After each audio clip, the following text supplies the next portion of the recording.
G'day there, ladies and ladians! Welcome back to another episode of Ranking Roadblocks, where, you guessed it, I rank the Roadblocks in the Pokemon region. Today we have the Johto Region. We'll only be doing Johto today. Gen 2 and Gen 4 Kanto will be done another day. Now, in case you need a refresher of our tier list, here you go. I don't like ranking with letters or numbers. I prefer more descriptive ways to rank things. If you want to know more about what these tiers mean, or what counts as a roadblock, check out the Kanto version here. With all that out of the way, let's get into Johto. Johto has a pretty decent start. Besides being directed towards the professor because of safety reasons, there isn't really anything that's up to you until you meet some trainers. Youngster Joey is used here as I couldn't find an image, but basically there are two trainers blocking your path as they are in a battle. They go away after you deliver the egg to Elm, but realistically it doesn't make sense that you can't just leave Elm to deal with the break-in. You don't need a Pokedex after getting a Pokemon, that's all you need. Now, trainer battles can get out of hand, so maybe it's good that you are trying to squeeze by it, but I don't see why you can't just wait them out. And so that's going into the really illogical tier. Violet City has 3 roadblocks, but let's start with the gym. Now, there may be some game differences, but essentially you can't challenge Faulkner until you go to Spread Tower. There isn't really any reason for it.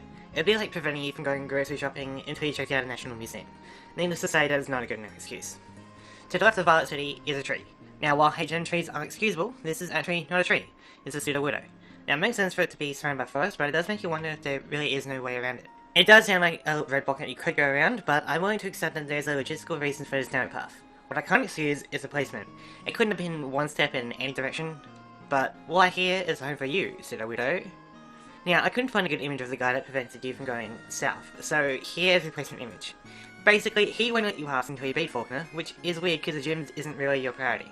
I don't like these people that won't let you pass because they assume you want to take on gym leaders. Like, you can have a life outside of gym battles. But it gets worse. He also wouldn't let you pass until you pick up the egg that you delivered to Elm. I'm sorry, but is he some kind of devoted postal worker that hates it when you don't pick up a parcel? It would be like getting a notification about mail being delivered, but that same notification was sent to all the security of the city, and you can't leave until you pick it up. It's really not his business, and could possibly be one of the worst roadblocks across the entire series. Not good enough indeed. Believe it or not, there aren't any roadblocks until we get to Goldenrod. You might be wondering, what is it that is blocking us? And well, remember that Goldenrod City has a magnet train? This connects Goldenrod and Saffron City, but we can't access it because of the power drain. This is perfectly acceptable until you think about it. The magnet train doesn't get fixed until you fix up the power plant in Kanto. You're telling me that no one is actively working on this. One thing for a power outage, but this is unacceptable. This is a huge source for national tourism and affects both regions' economy, but no one cares about it until it's fixed. The magnet train was going into the completely reasonable tier, but now it seems like it rewrites what we know about this world. You can't challenge a gym leader of Equity City until you go elsewhere. Sounds familiar. This also is different between versions, but I'm just going with this iteration. Here, Morty is visiting the burnt town to learn about the city a bit more. At first it sounds like an illogical thing. Why can't he wait a bit? But it seems like there's something special taking place. You see, Yusin that was tracking Suicune is here, so it's likely that Morty wanted to talk to Yusin, who might know more about the history.